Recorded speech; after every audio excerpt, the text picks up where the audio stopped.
তোমাদের যদি জিজ্ঞেস করা হয় আমাদের দেশে পিসির বেস্ট স্নাইপার প্লেয়ার কে, তোমরা এক কথায় বলবা কুরুল গেমিং। বাট ওয়েট, তোমরা কি শাইকের নামটা ভুলে গেছো? এই সেই বান্দা যে একটা সময় স্নাইপার দিয়ে পুরো বাংলাদেশ সার্ভারটারে কাঁপাইছিল। এই বান্দা এডব্লিউএম দিয়ে 1v6 করার ক্ষমতা রাখে। শাইকের গেম প্লে সম্পর্কে নিউ প্লেয়ারেরা না জানলেও ওল্ড প্লেয়াররা খুব ভালো করেই জানে। এই সেই একমাত্র বান্দা যে কিনা একটা সময় বাইরের দেশের বড় বড় লেজেন্ডারকেও ভার্সেসে হারাই আসছে। শাইক কিন্তু একটা সময় ফ্রি ফায়ার ছেড়ে দিল, ফাইনালি কিন্তু সে আবারও কামব্যাক করছে। এই বলাই যেভাবে 1v6 মারতেছে, মনে না বেশি দিন লাগবে সবার মনে আবারও জায়গা করে নিতে। আমার কথা বিশ্বাস না হলে এই ভিডিওটাই দেখ।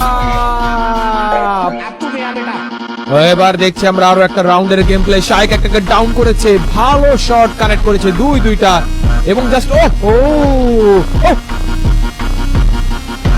ও মাই গড,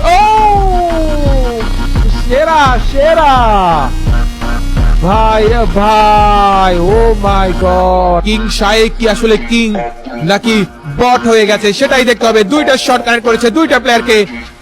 এবার কিন্তু খেলা জমে গেছে। শাইক কিন্তু চেষ্টা করবে ডাউন করতে। মাই গড।